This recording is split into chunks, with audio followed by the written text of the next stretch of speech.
마지막 때에 믿음으로 살기를 원하는 모든 분들과 함께하는 God is Alive를 진행하고 있는 가나안입니다. 한 주간도 평안히 잘 지내셨죠?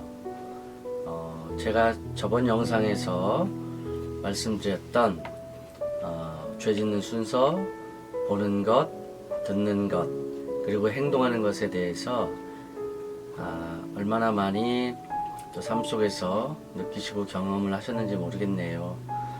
오늘은 두 번째 말씀 시간으로서 가장 저희가 살아가면서 지켜지지 않고 잊어버리고 있는 그런 내용을 좀 말씀드리려고 해요. 오늘의 제목은 하나님의 살아계심을 인정하라. 다른 말로 하나님의 주권을 인정하라 라는 말씀을 가지고 오늘 말씀을 좀 나눠보려고 해요.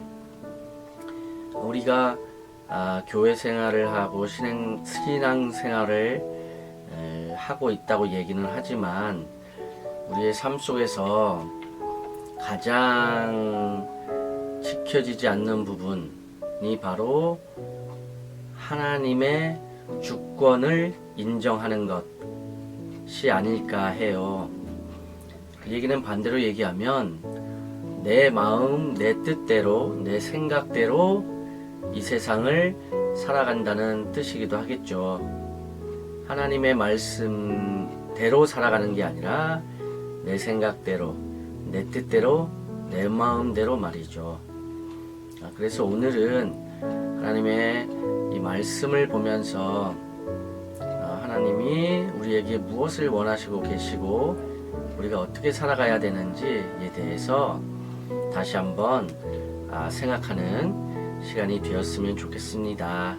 오늘도 하나님의 말씀의 은혜가 우리 모두에게 임하시기를 바라면서 첫 번째로 나눌 말씀은 창세기 1장 1절이에요. 누구나 다 알고 계시는 말씀. 창세기 1장 1절을 제가 잠시 읽어 보겠습니다. 태초에 하나님께서 하늘과 땅을 창조하셨느니라. 아멘. 가장 하나님의 주권을 선명하게 드러내는 그런 말씀이죠. 그런데 약간 이 말씀에는 표기의 오류가 있습니다. 제가 처음에 제 간증 시간에 말씀드렸죠. 구약 신약 따로 있는 것이 아니라 하나님의 말씀은 하나다. 그렇기 때문에 창세기 1장 1절에서 어떤 말씀이 나왔다면 뒤쪽으로 가서 소위 신약이라고 하는 그런 곳에서 어떤 말씀이 나왔을 때 이 앞에 나와 있는 창세기에 나와 있는 이 말씀과도 동일해야 돼요. 그런데 현재 여기 보면 거의 모든 성경은 태초에 하나님께서 하늘과 땅을 창조하셨느니라 라고 기록이 되어 있어요.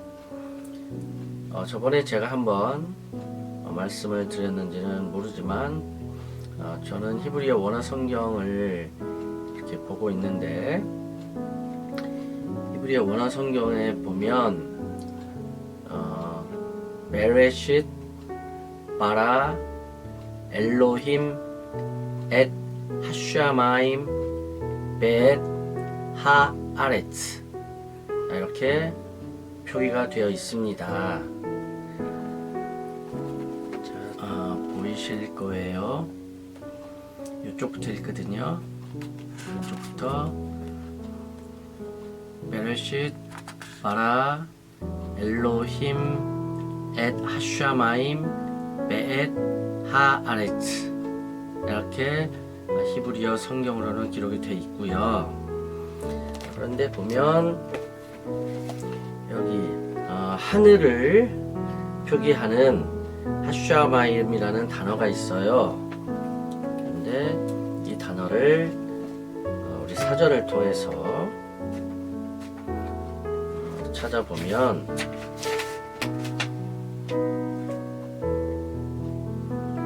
자, 뭐라고 나오냐 하면 8064 샤마임 명사 남성형 복수라고 나와 있습니다. 자, 잠시 제가 보여드릴게요. 8064 여기 있네요. 여기요. 이렇게 잘 보이시는지 모르겠어요. 있어서 하늘이라고 우리 한글 성경에는 기록이 되어 있지만 히브리어로 바라보면 그 단어는 명사고요. 그 다음에 남성형이면서 복수라고 기록이 되어 있어요. 쉽게 말하면 하늘이 아니라 하늘들이라는 표현이 맞는 거죠. 그렇다면 다시 이 말씀을 읽어본다면 태초에 하나님께서 하늘들과 땅을 창조하셨느니라 라는 말씀이 되는 거예요. 그러면 하늘이나 하늘들이나 뭔 차이가 있느냐? 네, 분명히 차이가 있습니다. 제가 말씀드렸죠. 하나님은 변치 않으시는 분, 전에나 지금이나 앞으로도, 역시 말씀도 전에나 지금이나 앞으로도 전혀 변하지 않는 우리 하나님이시기 때문에 중요한 거예요. 여기에 하늘들이라고 기록이 돼 있었다면 여러분이 그렇게 잘 알고 계시는 어떤 내용이 있죠? 우리 사도 바울 선생님이 어디로 올라가셨던, 그죠? 고린도 후서 12장에 보면 고린도 후서 12장 2절을 제가 읽겠습니다. 내가 14년 전에 그리스도 안에서 한 사람을 알았는데 그가 몸 안에 있었는지 나는 말할 수 없고 몸 밖에 있었는지 나는 말할 수 없지만 하나님께서는 아시느니라. 그 사람이 셋째 하늘로 끌려 올라갔느니라.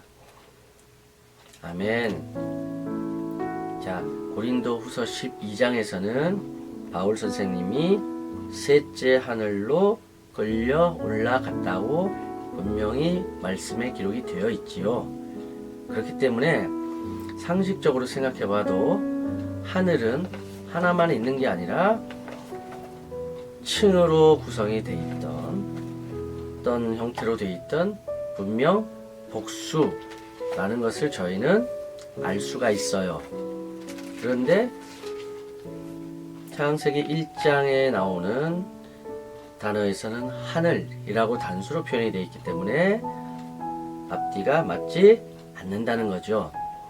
그래서 히브리어 원어를 보았더니 역시 하나님의 말씀은 동일합니다. 하나님이 창조하셨던 그 하늘도 하늘들 복수로 기록이 되어 있고요.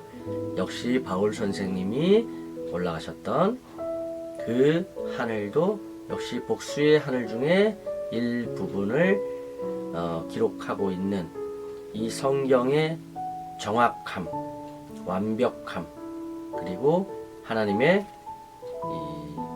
완벽하심을 다시 한번 우리가 느낄 수 있는 거예요. 자, 일단 우선 먼저 간단하게 말씀의 완벽함에 대해서 다시 한번 이제 소개를 해드렸고요. 자, 하나님이 처음에 하늘들과 땅을 창조하셨다라는 이 말씀은 하나님의 주권을 대표적으로 말씀하고 있고, 이 모든 땅 하나님이 다 창조하셨다고 말씀하고 계시는 거죠. 그런데 지금 가장 안 믿고 또 안 믿어지고 또 믿지 못하게 하는 그런 이 상황이 어떤 상황이죠? 바로 과학이라는 것을 통해서 하나님이 창조하신 게 아니라 과학을 통해서 만들어진 것이다. 과학의 어떤 원리들, 어떤 해석들, 빅뱅 이론이라든가 여러 가지 기타 등등 통해서 창조주가 만든 것이 아니라 자연적으로 발생을 해서 이렇게 현재까지 오게 된 것이다 라는 그런 설명, 그런 상황을 현재 마귀는 만들고 있는 거예요. 그렇기 때문에 우리는 이 세상을 살아갈 때, 제가 첫 시간에서도 말씀드렸지만 말씀을 보라고 말씀드린 이유는 하나님의 주권, 하나님의 계획, 하나님의 섭리, 그 모든 것이 이 말씀 안에 분명히 들어있기 때문에 그렇습니다. 그래서 여러분은 반드시 말씀을 읽으셔야 돼요. 그리고 보셔야 되고 말씀을 들으셔야 됩니다. 그렇지 않으면 우리의 보는 것과 우리의 듣는 것, 그리고 우리의 행동하는 것을 통해서 우리는 하나님을 떠나게 되어져 있고 하나님을 못 보게 되고 하나님과 멀어지는, 그래서 결국 지옥을 갈 수밖에 없는 그런 상황으로 갈 수밖에 없습니다. 자, 이제 간단하게 제가 이제 하나님의 주권을 말씀을 드리면서 쉬운 비유를 하나 말씀을 드릴게요. 하나님의 주권을 설명하고 하나님을 인정해라, 살아계신 하나님을 인정해라 라고 하니까 내 인생 내가 사는 거지, 무슨 하나님이 내 인생에 그렇게 간섭을 하느냐, 무슨 하나님이 그렇게 세상 역사를 주관하시고 우리의 생사화복을 주관하시고 그렇게 하시느냐, 아니다 라고 그렇게 생각하시는 분들도 많으시고, 내가 열심히 하면 되는 거지, 뭘 하나님이 도와줘야 내가 어떤 일을 할 수 있느냐 라고 생각하시는 분들도 많아서 이해하실 수 있게 잠시 제가 비유를 들어 드릴게요. 하나님은 우리가 영화를 찍습니다. 그러면 하나님은 시나리오 작가이자 감독이라고 생각하시면 돼요. 그리고 저는 그 시나리오 감독이 지시하는 대로 대본을 외워서 행동하는 그런 배우일 뿐이에요. 그러면 이 세상은 배우가 행동을 하게 꾸며진 무대 세트장이죠. 이제 이해하셨죠? 상당히 쉽죠? 그렇게 생각하시면 지금 제가 살고 있는, 제가 처한 이 상황은 아무리 어렵던, 아니면 정말 행복하던, 아니면 정말 너무 좋든을 떠나서 저는 지금 이러한 장면에 감독님이 원하시고 작가님이 원하시는 이런 장면을 저는 지금 영화로 찍고 있는 거예요. 제가 배우라 그랬죠. 배우기 때문에 그 장면을 지금 충실히 제가 찍고 있는 겁니다. 지금 제가 말씀을 이렇게 나누는 것도 저한테 주어진 이 장면, 감독이 원하는 그 장면이 지금 이 상황이기 때문에 그래요. 그래서 성경은 하나님의 말씀에 순종하라 그러고 순종이 제사보다 낫다라고 구약에도 기록이 되어 있죠. 왜냐하면 감독이 원하는 대로, 작가가 원하는 대로 배우가 행동을 해줬을 때 멋진 작품이 나옵니다. 그런데 만약 대본을 봤더니 제가 다른 사람한테 두들겨 맞아서 팔다리가 부러지는 장면이 나왔어요. 그래서 저는 대본 보고 기분이 나빠서 감독님 저 이런 거 안 할래요. 나 왕, 나 대통령 이런 거 시켜주지. 내가 거지 역할도 하고 내가 다리 부러지고 몽둥이 두들겨 맞고 내가 못 살고 내가 병이 들고 이런 그런 장면을 저한테 액션, 행동을 하라고 하시는데 저 안 할래요 라고 만약에 배우가 한다면 그 배우는 바로 아웃 될 겁니다. 교체가 되겠죠. 배우는 감독님이 시키는 대로 최선을 다해서 목숨 걸고 감독님과 작가님이 원하는 그 장면을 만들어내는 게 배우의 임무예요. 그러면 그 장면이 끝나면 어떻게 되죠? 그 배우는 안 나와요, 더 이상. 그렇죠? 예, 맞습니다. 지금 제가 말씀드린 요 짧은 상황이 모든 성경에 기록되어 있는 내용에 다 나와요. 그런데 그 상황을 보시고 아시고 이 말씀을 보시게 되면 너무너무 기가 막힌 상황, 이야, 감탄이 나옵니다. 그러나 그런 내용을 모르시고 이 말씀을 보시게 되면 앞뒤가 하나도 안 맞아요. 이건 말도 안 된다.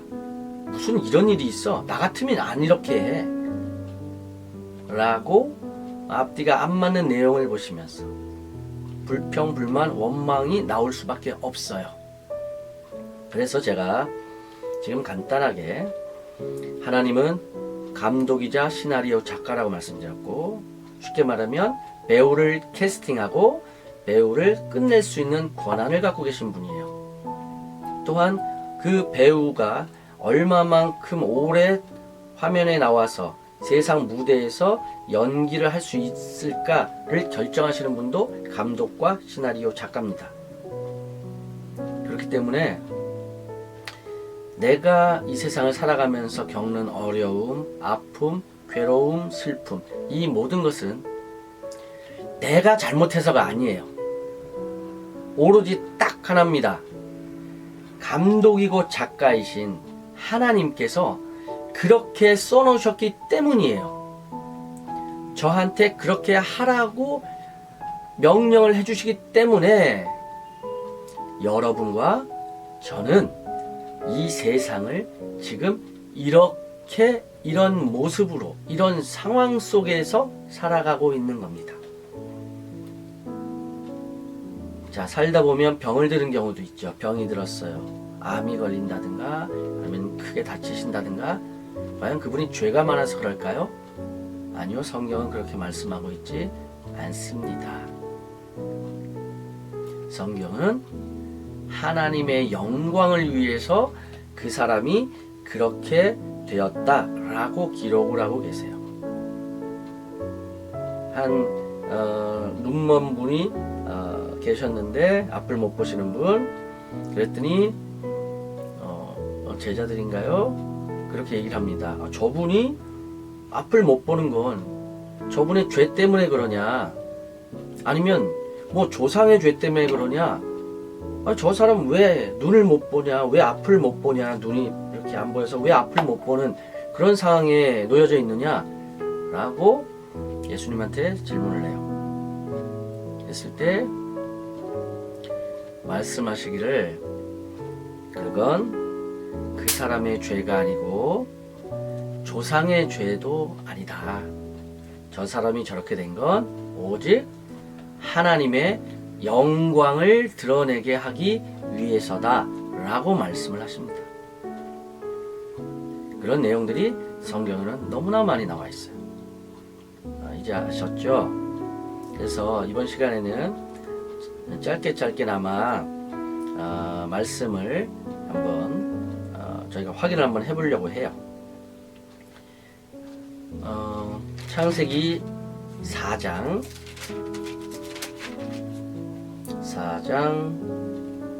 3절에서 7절까지 잠깐 읽어보겠습니다. 가인과 아벨의 이야기예요. 시간이 흐른 후에 가인은 땅에서 나는 열매를 가져와서 주께 제물로 드렸고, 아벨도 자기 양떼 가운데서 첫 배 새끼들과 그 살찐 것을 가져왔더니 주께서 아벨과 그의 제물은 받으셨으나 가인과 그의 제물은 받지 아니하셨더라. 그러므로 가인이 몹시 격노하고 안색이 변하더라. 아멘. 하나님이 마음대로 하실 수 있는 주권 중에 하나죠. 자, 물론 조금 더 깊어요. 그건 제가 다음 시간에 또 별도로 말씀을 드릴 거예요. 하나님이 왜 아벨의 제사는 받으시고 가인의 제사는 받지 않으셨는지 분명히 뜻이 있습니다. 이 안에는. 일단 오늘은 그거는 이제 말씀 안 드리고, 자, 우리가 예배라고 해서 드렸어요. 내가 최선을 다해서 예배를 드렸어요. 그런데 내가 그 드린 예배를 하나님이 무조건 받으셔야 하느냐? 아니요. 그렇지 않습니다. 받으실지 안 받으실지 결정을 하시는 분은 오직 하나님 자신이에요. 그게 바로 하나님의 주권입니다. 내가 아무리 뛰어난 예배를 드렸다 하더라도 하나님이 NO! 그러면 게임 끝나는 거예요. 그러나 내가 정말 부실하기 짝이 없는 예배를 드렸다 하더라도 하나님이 오케이 라고 하시면 역시 그 또한 게임 끝이에요. 아셨죠? 하나님 마음입니다. 나의 행동 때문이 아니라 하나님의 마음이에요. 최종 결정권자, 최종 감독 누구라고요? 하나님이십니다. 배우가 감독을 욕할 수 없는 것처럼 우리는 하나님의 결정에 대해서 절대 두말할 수가 없어요. 그래서 로마서로 쭉 잠시 넘어가 보면 로마서에 사도 바울이 뭐라고 얘기를 했느냐, 로마서 9장 정도 보면 나오거든요. 이렇게 말씀을 하세요. 9장 14절이요. 그렇다면 우리가 무슨 말을 하리요? 하나님께 불의가 있느냐? 결코 그럴 수 없느니라. 아멘. 이해하셨죠? 네.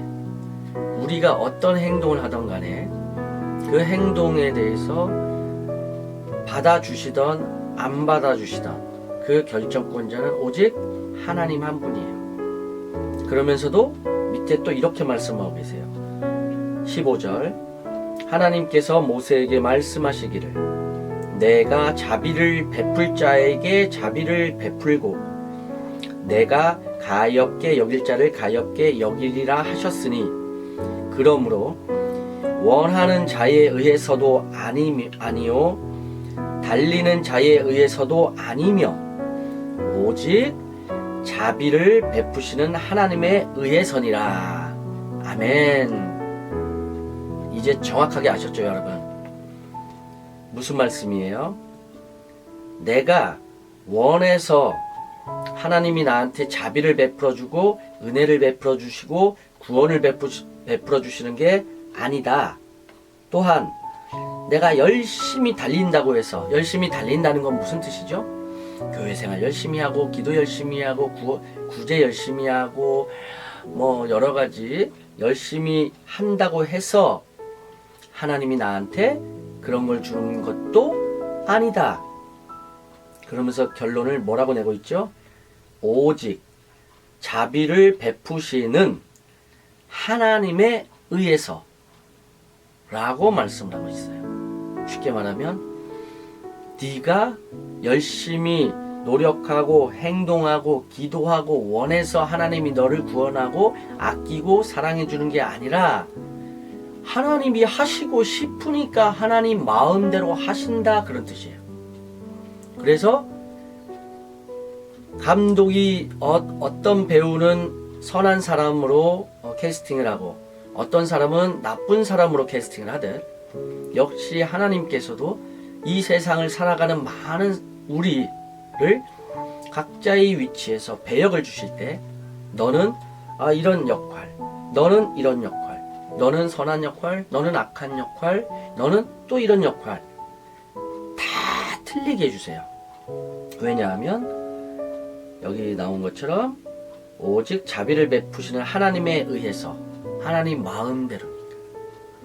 그래서 우리는 절대 하나님에 대해서 원망을 할 수가 없다는 뜻이에요.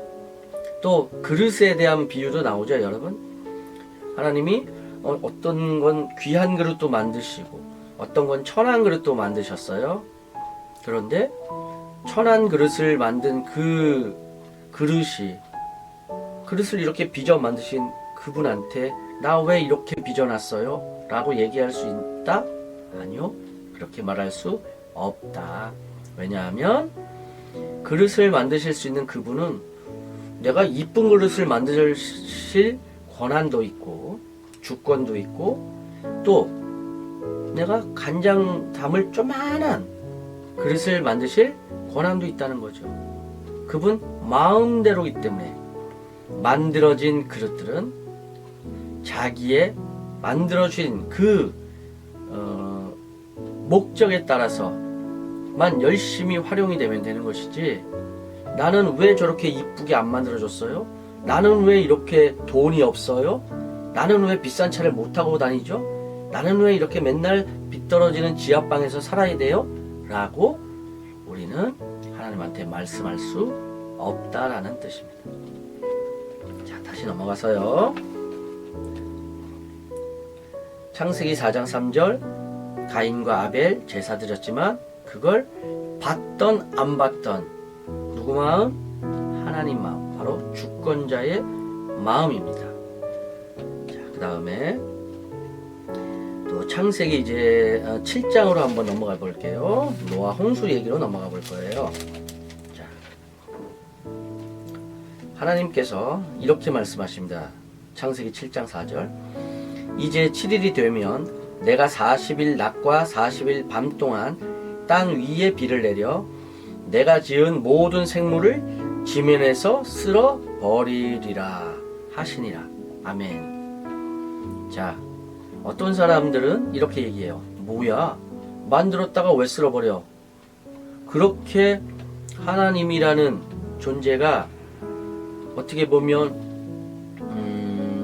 무섭다고나 할까요? 아니면 글쎄요, 손바닥을 뒤집는다고 할까요? 만들었다가 없앴다가 만들었다 없앴다가 이렇게 얘기하시는 분도 계신데, 성경은 그 얘기를 하는 게 아니에요. 만드신 분이 하나님이시라면 그 만드신 걸 없애실 수 있는 분도 오직 하나님이다. 하나님의 주권에 대해서 말씀하고 계시는 거예요. 네. 창세기 12장으로 잠깐 또 넘어갑니다. 12장 1절에서 3절까지 이번에는 아브라함에 대한 얘기예요. 주께서 아브라함에게 말씀하셨는데 너는 내 고향과 내 친척과 내 아비의 집을 떠나 내가 내게 보여줄 땅으로 가라. 내가 너로 큰 민족을 이루게 할 것이며 내게 복을 주고 내 이름을 위대하게 하리니 너는 복이 되리라. 너를 축복하는 자들에게 내가 복을 주고 너를 저주하는 자를 저주하리라. 내 안에서 땅의 모든 족속들이 복을 받을 것이라 하셨더라. 우리는 그런 생각을 가끔씩 하죠. 나도 하나님이 선택해서 복을 주면 참 좋을 텐데. 그렇죠? 하지만 성경에서 제가 분명히 말씀드렸죠. 누구 마음? 오직 하나님 마음입니다. 하나님이 선택을 하시고 싶은 사람을 선택을 하시는 거고, 하나님이 쓰고 싶은 그릇을 쓰시는 거예요. 나의 어떤 원함, 아까 보셨다시피 로마서에서 나의 원함, 나의 달려감과는 전혀 상관없습니다. 하나님이 하시고 싶은 대로 하시는 거예요. 하나님은 아브라함한테 너는 내 고향과 내 친족과 내 아비의 집을 떠나라 그러세요. 그렇게 평생 잘 살고 있는 그 좋은 곳을 떠나라 그러십니다. 하나님께서. 그런데 나중에 다 말씀드리겠지만 또 아브라함은 그 말씀에 순종을 하죠. 하나님의 주권, 마음대로 명령하시고 행하실 수 있는 오직 유일한 분, 하나님의 주권. 창세기 15장 5절로 한번 가볼게요. 창세기 15장 5절. 그를 밖으로 데리고 나가 말씀하시기를 이제 하늘을 쳐다보고 별들을 셀 수 있다면 그 별들을 세어보아라. 또 그에게 말씀하시기를 너의 씨가 이와 같으리라 하시더라. 아브라함이 주를 믿으니 주께서 그것을 그에게 의로 여기셨더라.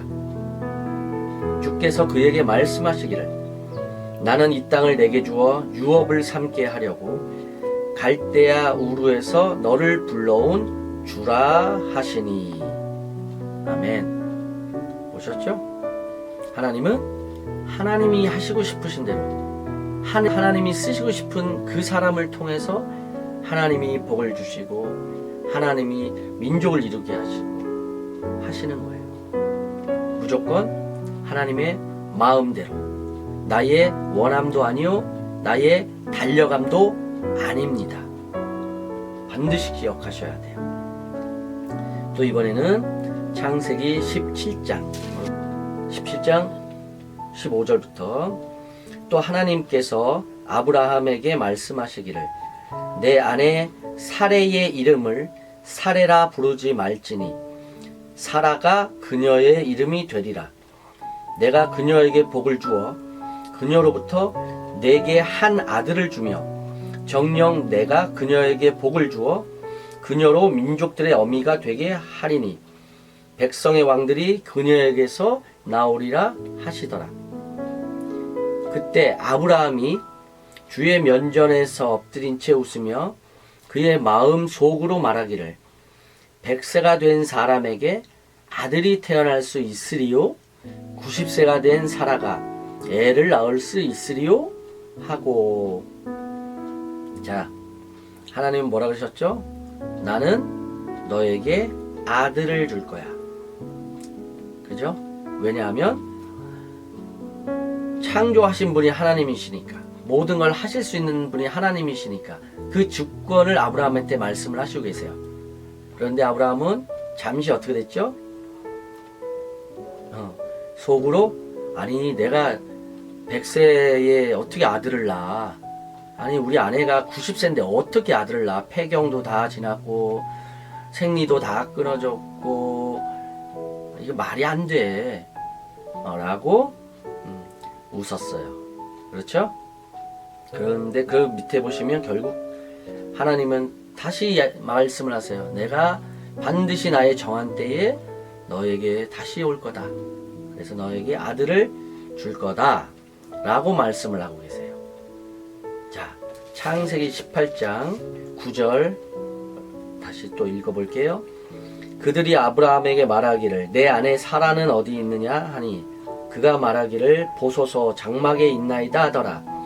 그가 말씀하시기를 내가 생명의 때를 따라 분명히 내게로 돌아오리니 보라 내 아내 사라가 아들을 가질 것이니라 하시니 사라가 그의 뒤에 있는 장막문에서 그의 말을 듣더라. 그렇죠? 하나님은 다시 한번 내가 주권자다 라는 말씀을 하고 계시는 거예요. 나는 모든 것을 할 수 있다 라는 말을 하고 계시는 거예요. 그런데 자 11절 보면 아브라함과 사라가 나이를 많이 먹어 늙었고 사라에게는 여인들의 관례도 끝났으므로 사라가 속으로 웃으며 말하기를 내가 노쇠하였고 나의 주도 늙었으니 내게 어찌 즐거움이 있으리요 하더라. 보셨죠? 하나님의 그 주권을 하나님은 강조하시고 말씀하고 계시는데 사라는 웃었어요. 왜냐하면 인간적으로 생각하니까 말이 안 되거든요. 쉽게 말하면 하나님의 주권을 정확하게 인정하지 못하고 있었던 상태였죠. 그러니까 웃음이 나오는 거예요. 우리는 이 세상을 살아갈 때 우리도 순간순간 이렇게 사라와 같은 그런 상황에 빠질 때가 많습니다. 그럴 때마다 우리는 바로 다시 돌이켜서 하나님이 주권자시라면, 하나님이 살아계신다면, 하나님은 전능하시기 때문에 못하시는 것이 없고 안 되는 것이 없습니다. 우리는 사라와 같은 상황이 발생했을 때 반드시 즉시 회개하고 하나님 앞에 아버지의 뜻대로 행하시옵소서라고 우리는 하나님께 모든 것을 다 맡기는 그런 믿음의 사람들이 되어야 될 줄 믿습니다. 자, 또 창세기 20장 여기는 보면 이제 아브라함이 자기 아내 사라를 데리고 이제 아비멜렉 있는 쪽으로 갔는데 이제 사라가 너무 미모가 이쁘니까 혹시나 저의 아내입니다 라고 하면 왕이 아브라함을 죽일까봐 아브라함이 거짓말을 하죠. 저의 누이입니다 라고 거짓말을 합니다. 그래서 누이니까 아비멜렉은 사라를 이렇게 취할 수가 있잖아요. 그래서 이제 이렇게 데리고 왔어요. 그랬는데 밤에 하나님이 그 아비멜렉에게 꿈으로 나타나셔서 주시는 말씀이에요. 자, 20장 2절입니다. 아브라함이 그의 아내 사라에 대해 말할 때 그녀는 내 누이라 하였으므로 그랄 왕 아비멜렉이 보내서 사라를 데려가니라. 그러나 그 밤에 하나님께서 꿈에 아비멜렉에게 오셔서 그에게 말씀하시기를 보라, 내가 데려간 여인으로 인하여 내가 죽은 사람이 되리니 이는 그녀가 다른 사람의 아내임이라 하시더라. 그러나 아비멜렉이 그녀에게 가까이 하지 않았으므로 그가 아뢰기를 주여, 주께서는 의로운 민족도 죽이시려나이까? 그녀는 나의 누이라고 나에게 말하지 않았나이까? 그녀 자신도 말하기를 그는 나의 오랍이라 하였나이다. 나는 마음의 온전함과 내 손의 무죄함으로 이렇게 하였나이다 하더라. 또 하나님께서 꿈에 그에게 말씀하시기를 정녕 나는 내가 내 마음의 온전함 속에서 이 일을 행한 줄 알았으므로 나도 너를 막아 내게 죄를 짓지 않게 하였나니 내가 너로 그녀에게 접촉하는 것을 허락하지 아니하였느니라. 아멘. 보셨죠? 여기 아비멜렉 왕이 모른 상태에서 사라를 데려갔는데 하나님이 행하시는 거 보세요. 그런데 왜 하나님이 이렇게 행하셨죠? 왜냐하면 6절에 나옵니다. 20장 6절. 정녕 나는 내가 내 마음의 온전함 속에서 이 일을 행한 줄 알았으므로 나도 너를 막아 내게 죄를 짓지 않게 하였나니. 아멘. 여러분, 아비멜렉 왕이 평소에 하나님을 얼마나 섬기고 하나님의 주권을 인정하며 하나님을 두려워하면서 생활을 했는지 아시겠죠? 그렇기 때문에 하나님께서는 이 아비멜렉 왕조차도 죄를 짓지 않게 하신다. 그럴 목적으로 딱 막아주시는 거 보세요. 참 멋있죠? 우리도 이렇게 아비멜렉 왕과 같이 하나님 앞에서 온전함으로, 마음의 온전함으로 그렇게 항상 하나님의 주권을 가지고 인정하며 그렇게 살아야 될 줄 믿습니다. 자, 창세기 38장으로 한번 넘어가 볼게요. 여러분들이 잘 아시는 요셉 얘기입니다. 이제 야곱이 12아들을 두었는데 요셉이 이제 있었고, 근데 꿈을 꿨는데 어느 날 꿈을 꿨는데 곡식단들이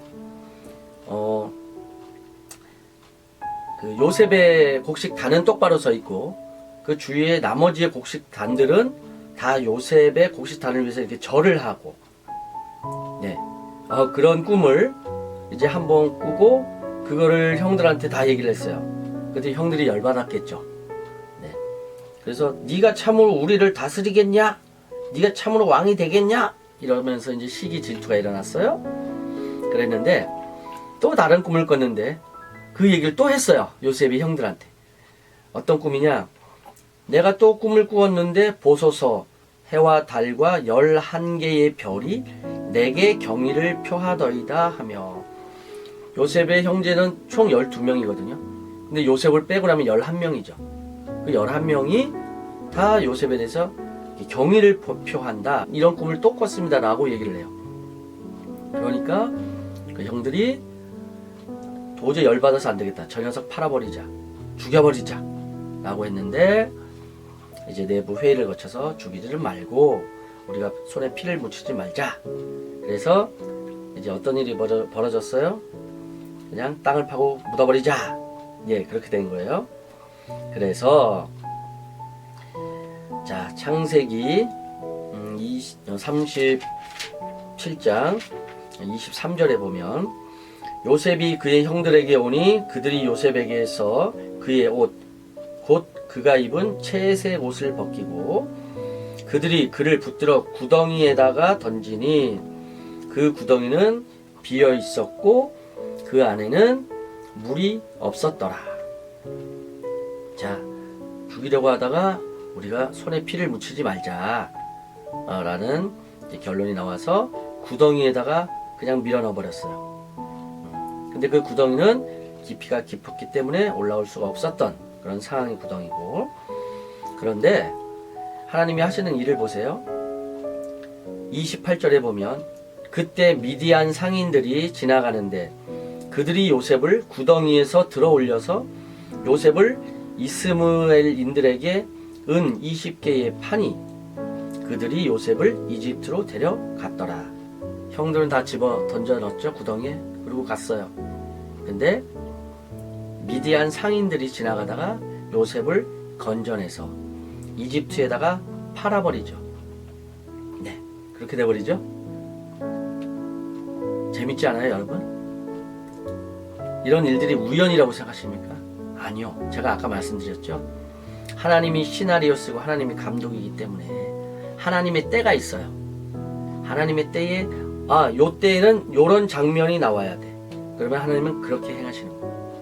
또 요 때는 요런 장면이다. 그럼 그렇게 행하시는 거예요. 자, 그래서 결국은 이 요셉이 이집트로 팔려가게 되죠. 어디로 가죠? 네, 보디발이라는 36절에 보면 상당히 높은 직책이죠. 경호대장 보디발에게 요셉을 팔았더라. 상당히 높은 집으로 팔려갔어요. 요셉이. 보세요. 하나님이 이렇게 하시잖아요. 그쵸? 네. 그랬는데 여기서 그럼 잘 풀렸냐? 그것도 아니에요. 자, 보디발의 아내가 요셉을 유혹을 합니다. 요셉이 너무 준수하고 잘생겼기 때문에. 그랬는데 그래서 동침을 하자고 자꾸 요구를 해요. 그런데 요셉은 하나님한테 범죄를 하지 않기 위해서, 왜냐하면 하나님의 주권을 알고 있어요. 요셉은 지금 일어나는 이 모든 상황이 이거 하나님의 뜻이다 라는 걸 알고 있어요. 그렇기 때문에 요셉은 하나님한테 죄를 지을 생각이 전혀 없겠죠. 지을 수도 없겠죠. 하나님이 두렵고 무서울 텐데. 하나님이 계획하시고 섭리하시는 게 지금 보여지고 느껴지는데 어떻게 여인이 동침하자 그런다고 그냥 가서 죄를 짓겠어요. 그래서 제가 처음 시간에 말씀드린 것처럼 첫 번째 죄 짓는 순서 뭐라고요? 모시니. 자, 그 여인은 요셉을 보고 유혹을 했죠. 그런데 요셉은 그 여인을 보고 죄를 지었습니까? 아니면 거기서 도망을 갔습니까? 도망을 갔잖아요.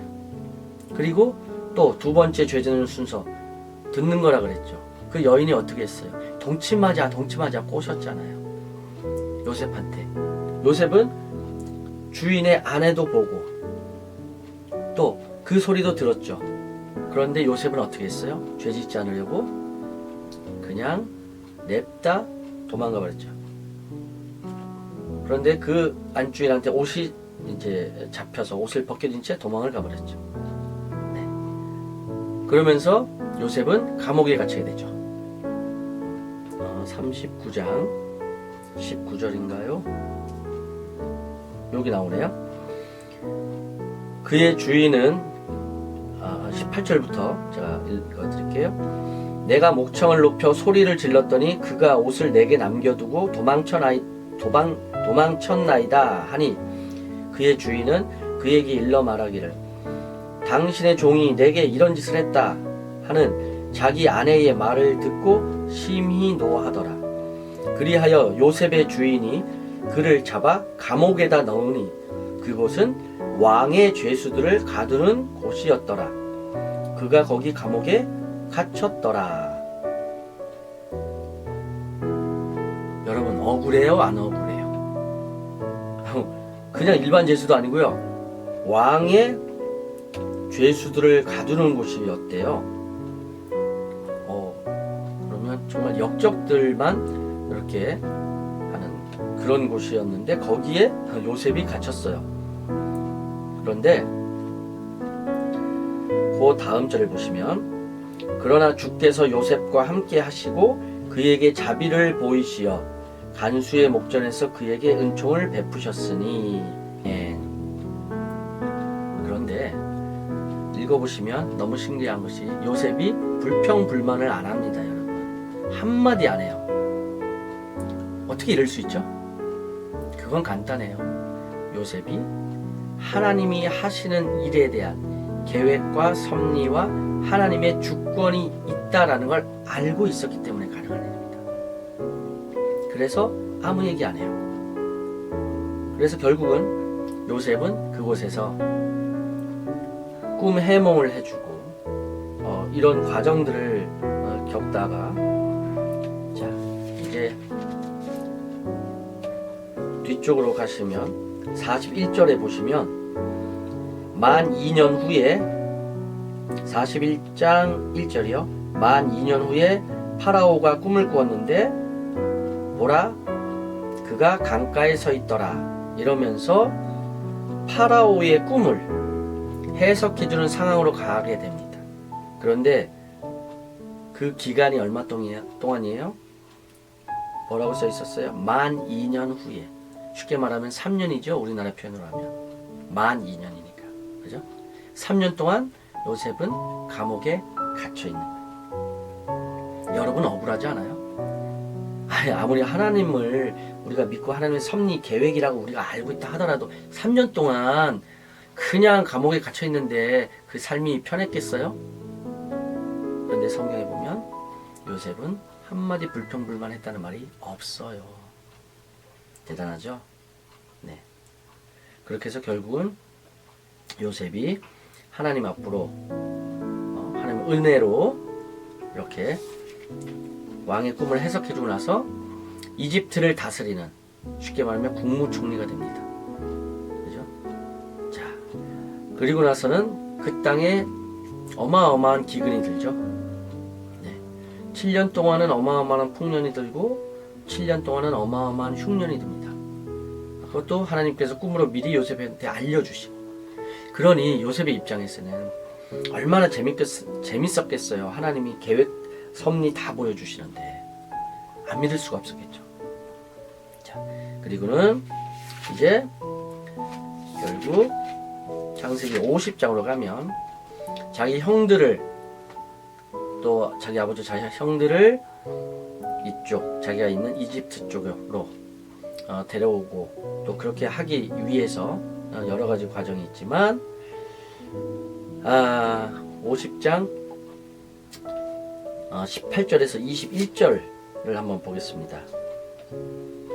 창세기 50장 18절에서 21절. 그의 형들이 또한 가서 요셉의 면전에 엎드려 말하기를 보소서 우리는 당신의 종들이니이다 하니 요셉이 그들에게 말하기를 두려워 마소서 내가 하나님의 자리에 있나이까? 당신들은 나에 대해서 악을 계획했을지라도 하나님께서는 그것을 선으로 계획하시어서 오늘과 같이 많은 백성을 살도록 구원하시려 하셨으니 그러므로 이제 당신들은 두려워 마소서 내가 당신들과 당신들의 어린 것들을 양육하리이다 하고 그가 그들을 위로하며 그들에게 다정하게 말하더라. 아멘. 기가 막히시죠? 봐요. 요셉이 뭐라 그래요? 형들은 나에 대해서 그렇게 악한 계획을 갖고 그렇게 했죠. 그런데 그거조차도 하나님이 그렇게 시키신 거를 나는 알고 있었어요.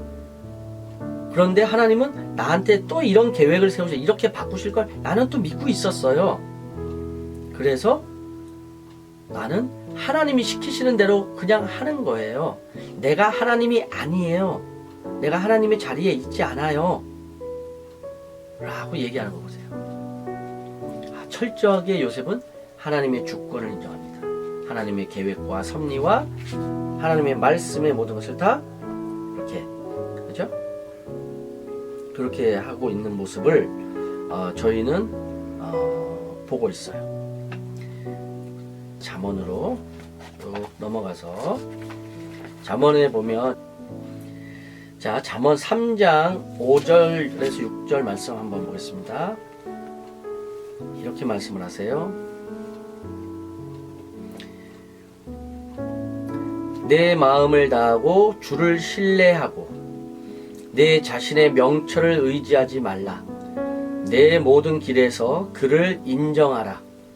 그리하면 그가 내 길들을 지도하시리라. 아멘. 네. 솔로몬은 뭐라고 얘기하고 있죠? 내 마음을 다해서 하나님을 신뢰하고, 신뢰한다는 건 하나님을 믿으라는 얘기죠. 하나님을 인정하라라는 뜻입니다. 또한 하나님의 주권을 인정하라라는 뜻이에요. 그래서 6절에 그렇게 나오죠. 내 모든 길들에서, 자, 내 길이, 제가 인생을 살아가면서 이렇게 가는 길들이 많을 거 아닙니까? 그죠? 그래서 길들 복수예요. 성경 말씀은 꼼꼼히 읽으세요. 내 모든 길들에서 그를 인정하라 라고 하십니다. 무엇을 인정할까요? 하나님의 주권, 하나님의 계획, 하나님이 감독이고 하나님이 작가다 라는 걸 인정하라는 겁니다. 내가 사나 죽으나 다 주의 것이로다 라고 하는 말씀이 기록되어 있는 거 아시죠? 그 말씀도 결국 무슨 얘기입니까? 하나님의 주권이다 이런 뜻이에요. 하나님만이 내 마음대로 나에 대해서 행하실 수 있다 이런 뜻이고, 하나님이 기록을 하시면 나는 무조건 그 기록대로 따라간다, 따라갈 수밖에 없다 라는 고백입니다. 말씀 제가 똑같다고 말씀드렸죠? 여기 말씀 기록은 다 틀리게 돼 있지만 똑같은 말씀이에요. 이게 하나님의 말씀의 은혜입니다. 말씀이 열리면 말씀이 얼마나 쉬운지 몰라요. 왜냐하면 똑같은 말씀이 계속 반복이 되고 계시거든요. 그러면서 뭐라 그러세요? 내 모든 길들에서 그를 인정하라. 그리하면 그가 내 길들을 지도하시리라. 이렇게 말씀을 하고 계세요. 하나님을 인정하면 제가 가야 되는 그 길들을 하나님이 다 지도해 주신대요. 그런데 그 길들은 반드시 좋은 길은 아닙니다, 여러분. 감독이 원하는 길이에요. 하나님이 원하시는 길이에요. 때로는 아픈 길일 수도 있고요. 때로는 깨지는 길일 수도 있어요. 때로는 가시덤불을 헤치면서 내가 상처를 입어서 가야 되는 길들도 있고요. 때로는 무더운 태양볕 밑에서 헥헥거리면서 그렇게 쓰러져 가야 되는 길들도 있을 거예요. 그러나 그 길들조차도 내가 싫어요 라고 할 수 없어요. 왜냐하면 감독이 큐 사인을 줬기 때문에. 저는 감독이 준 그 대본에 충실히 역할을 수행을 하고 행동을 해야 됩니다. 그게 바로 가장 멋진 배우죠. 그게 바로 하나님이 인정하시는 사람이에요. 이제 이렇게 또 잠깐 보셨고요. 그 다음에 또 잠언 16장 3절을 보면, 16장 3절 보세요. 너의 일들을 주께 맡기라. 그리하면 너의 생각들이 바로 서리라. 아멘. 뭐라고 말씀하시죠? 똑같죠? 너의 일들을 하나님한테 맡기랍니다. 그리하면 우리의 생각들이 바로 선대요. 그죠? 그런데 말씀이 참 재밌어요, 여러분. 이거 국어 문법으로 맞나요? 이거 국어 문법으로 한다면 너의 일들을 나한테 맡겨라. 그럼 내가 그 일을 해결할게. 이게 맞는 거 아니에요? 그쵸? 그런데 성경에서는 너의 일들을 맡기래요. 나의 일을 하나님한테 맡기래요. 그러면 하나님이 그 일을 해결해 준다고요? 아니요. 그렇게 기록이 안 돼 있어요. 네가 이 일을 나한테 맡기면 내가 너의 생각을 바로 세워줄게 라고 말씀하세요. 희한하죠? 이게 하나님의 말씀이에요, 여러분. 우리나라 국어법으로는 너의 일을 나한테 맡기라. 그러면 내가 그 일을 해결하리라. 이렇게 나와야 되는 게 맞죠. 너의 일을 나한테 맡겨라. 내가 그 일을 풀어주리라. 이렇게 하시는 게 맞아요. 그런데 지금 말씀에는 너의 일들을 나한테 맡겨라. 그리하면 내가 너의 생각을 바로 세워줄게. 말씀하세요. 이해하세요? 하나님 무슨 말씀하시는지. 너의 일을 나한테 맡겨. 그러면 너의 생각 속에서 이 모든 일을 해결하고 처리하고 진행하고 하는 그 전능자가, 그 주권자가 바로 나야. 나밖에 없어. 그래서 네가 나를 더 인정할 수밖에 없도록 내가 너의 생각을 올바로 세워줄 거야 라고 말씀하고 계시는 거예요. 대답이 상당히 고차원적이죠. 하나님이 저희한테 주시는 답변이. 그죠? if then인데 if 틀리고 then이 틀려요. 네가 나한테 맡기면 나는 너한테 뭘 해줄 거냐면 일을 해결해 주는 게 아니에요. 그 일이 해결되고 안 되건 간에 그 일을 진행하고 모든 것을 너와 합력해서 선을 이루게 하면서 진행되는 그 모든 것, 그 과정을 누가? 주권자인 내가. 결국은 나만이 이런 일을 진행할 수 있는 주권자야.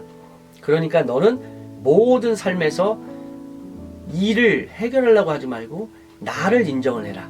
주권자인 나를 인정을 하면 나머지는 내가 알아서 할 거야 라고 말씀하시는 정말 고차원적인 답변해 주신 거 보세요. 아멘. 네. 자, 또 이번에 이제 마태복음으로 잠시 넘어갑니다. 앞쪽에서만 있으니까 여러분들이 좀 심심할 것 같아요. 마태복음 1장 20절. 드디어 하나님의 주권의 클라이막스가 나옵니다. 그러나 그가 이 일들을 생각하고 있을 때에 보라, 주의 천사가 꿈에 그에게 나타나 말하기를 너 다윗의 아들 요셉아, 내 아내 마리아를 내게 데려오는 것을 두려워 말라. 그녀에게 잉태된 아이는 성령으로 된 것이라. 그녀가 한 아들을 낳으리니 너는 그의 이름을 예수라 하라. 이는 그가 자기 백성을 그들의 죄들에서 구원할 것이기 때문이라고 하니라. 아멘. 기가 막히죠?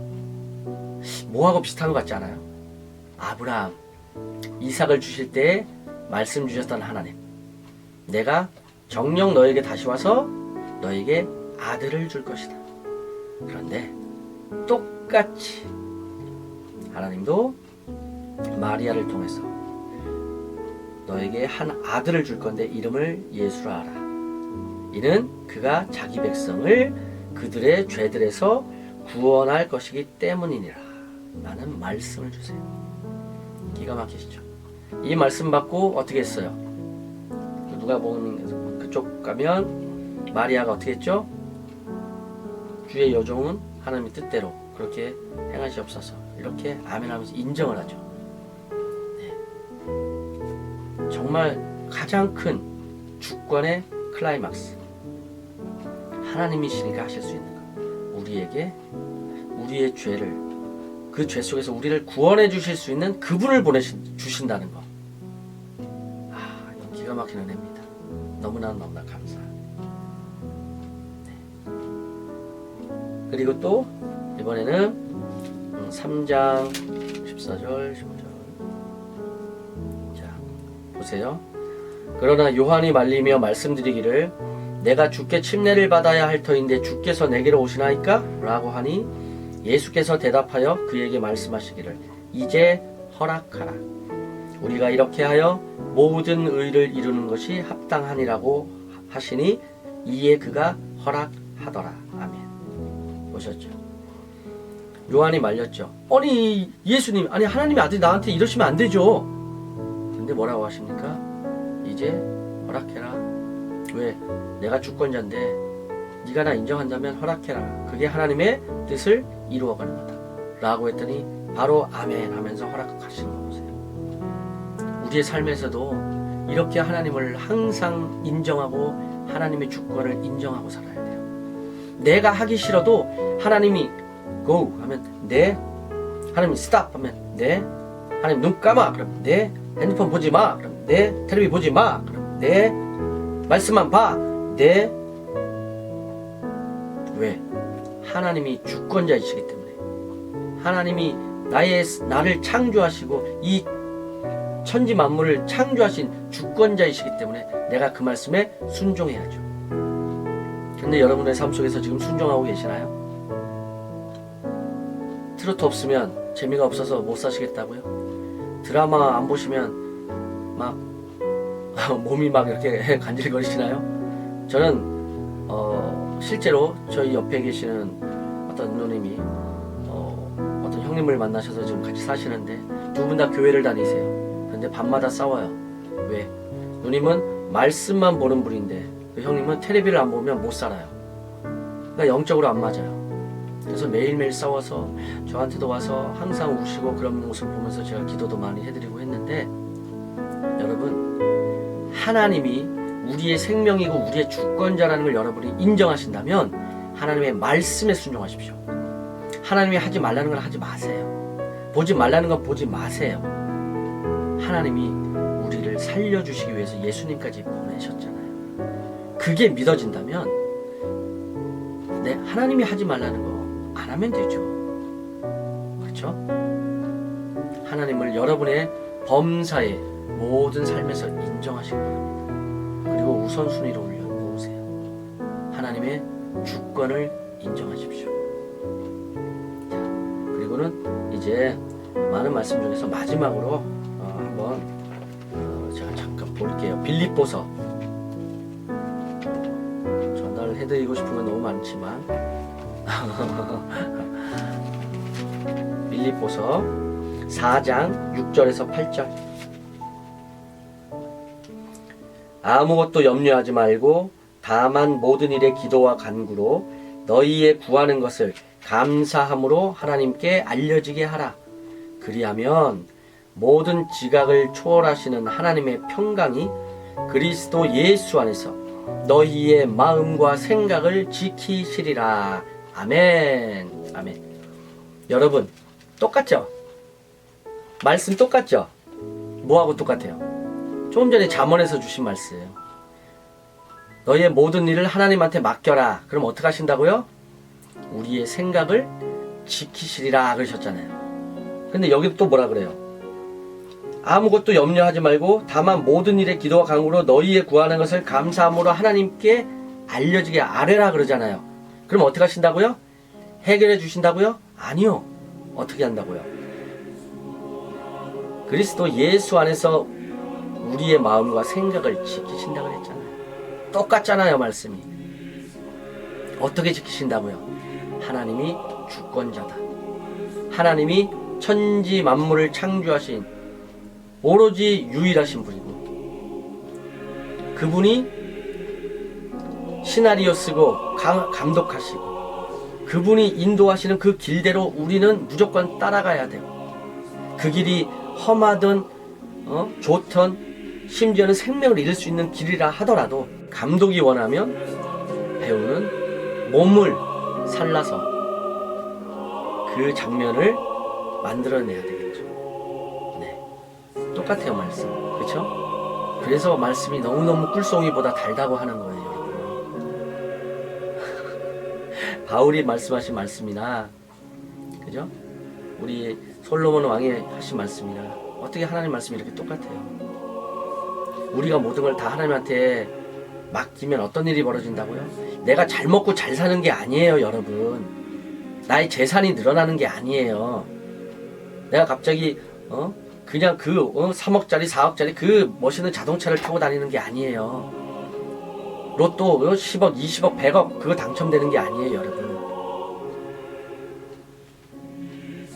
우리가 하나님을 인정하게 되면 하나님은 더욱더 우리의 마음과 생각 속에서 하나님만이 주권자고 하나님만이 결정권자, 하나님만이 모든 걸 하시는 분이고 나의 의지와 상관없이 하나님이 하시고 싶은 걸 하시는 분이고, 만약 하나님이 때가 되어서 나에게 좋은 걸 주시고 싶으면 주실 것이고 주시기 싫으시면 안 주시는 거예요. 왜냐하면 하나님 마음이니까. 감독 마음이잖아요. 저 배우 참 잘생겼는데 이번 이 드라마에서는 좀 미안하지만 좀 진흙탕에 좀 많이 굴르고 좀 오물도 많이 뒤집어 쓰고 해야 돼 라고 대본을 주시면 그 배우는 그렇게 해야 되는 거예요. 그렇죠? 그게 배우의 목적이에요. 배우가 존재하는 목적. 그렇죠? 그런 것처럼 우리의 삶 속에서 우리가 지금 힘들고 어렵고 아픔을 당한다고 해서 여러분 무조건 낫게 해주세요, 살려주세요 라고 기도하지 마세요. 어떻게 기도하라고요? 마태복음 6장에 가면 너희는 먼저 그의 나라와 그의 의를 구하라. 그리하면 이 모든 것을 너희에게 더하여 주신다 라고 했어요. 우리는 살아가면서 지금도 살아계신 이 하나님을 인정해야 됩니다. 그리고 인정하십시오. 말로만 인정한다고 하지 마시고요. 정말 살아계신 하나님의 주권을 인정을 하십시오. 그리고 그 주권을 가진 하나님이 하시는 말씀에 순종하십시오. 말씀을 보라 하시면 보세요. 이거 하지 말라 하시면 하지 마시고, 텔레비 보지 말아라 하시면 보지 마십시오. 세상 음악 듣지 말아라 하면 듣지 마십시오. 하나님의 말씀을 들어라 하시면 하나님의 말씀을 들으세요. 왜 하나님보다 다른 것을 우선순위로 놓고 계십니까? 자, 지금 아까 잠시 보세요. 아무것도 염려하지 말고 그랬죠. 여러분 정말 이 세상 사시면서 아무것도 염려하지 않고 사시나요? 아니잖아요. 맨날 근심 걱정 염려하고 사시잖아요. 아, 며칠 있다가 이거 뭐 아파트 계약금 얼마를 넣어야 되는데 돈이 부족한데 뭘 어떻게 해야 되는데 뭐 차를 사야 되는데 뭐가 없었는데 뭐 부족한데 뭐 맨날 염려 걱정 가지고 살고 살아가고 계시잖아요. 그렇죠? 근데 성경은 뭐라 그래요? 아무것도 염려하지 말아라. 왜냐하면 누가 하시니까? 하나님이 하시니까. 자, 우리 집안에 쌀이 다 떨어졌어요. 그럼 염려합니까? 안 합니까? 안 해요. 그냥 감사함으로 하나님 감사해요. 왜냐? 주시는 분도 하나님이고 거두시는 분도 하나님이잖아요. 누가? 자, 이 말씀 또 어디 나오죠? 네, 아주 재밌는 욥기에 나와요. 욥기. 여러분. 자, 욥기 1장 21절 22절 읽어드릴게요.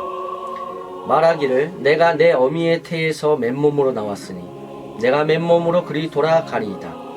주신 분도 주시오 빼앗아 가신 분도 주시니 주의 이름을 송축하나이다 하더라. 이 모든 일에도 욥이 죄를 짓지 아니하였고 어리석게 하나님을 탓하지 아니하였더라. 아멘. 보세요. 말씀 똑같죠? 아무것도 염려하지 마. 왜냐하면 그 주권자가 바로 하나님이기 때문에. 그래서 욥은 뭐라 그래요? 주신 분도 하나님이시고 빼앗아 가신 분도 하나님이에요. 내 집안에 쌀독에 쌀이 가득 차 있던 아니면 쌀독에 쌀이 떨어져 있던 그건 전혀 상관없어요. 왜? 아버지가 다 알아서 해주실 테니까. 굶어라 하실 때는 굶으세요, 여러분. 하나님의 뜻이 있어서 그런 거예요. 병을 주시면 감사합니다라고 감사 기도를 하세요. 병 낫게 해달라고 기도하지 말고요. 왜 그렇게 하나님을 자꾸 뛰어넘으려고 하세요? 하나님이 여러분한테 병을 주셨을 때는 이유가 있어요. 그 이유를 우리는 깨닫기 위해서 하나님한테 기도해요. 해야 돼요. 하나님, 나에게 이런 고통 주셔서 감사합니다. 이 고통을 주신 이유가 분명히 있을 텐데 제가 배우로서 아직 감독의 그 깊은 뜻을 잘 모르겠어요. 하나님, 왜 나한테 이런 고통을 주시는지 알려주세요. 저 더 순종할게요. 라고 기도하십시오. 이제 여러분에게 오늘 하나님의 주권을 인정하라. 또 하나님의 살아계심을 인정하라. 그리고 하나님 말씀에 순종하라 라고 말씀을 드렸는데 정말 이 세상을 살아가면서 하나님의 말씀에 순종하기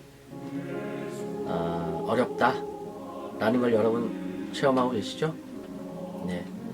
누구보다 그것을 마귀가 잘 알기 때문에 보는 것과 듣는 것을 이용해서 그리고 행동하는 것을 이용해서 하나님의 말씀을 못 듣고 못 보고 그죠? 행동하지 못하게 만들고 있어요.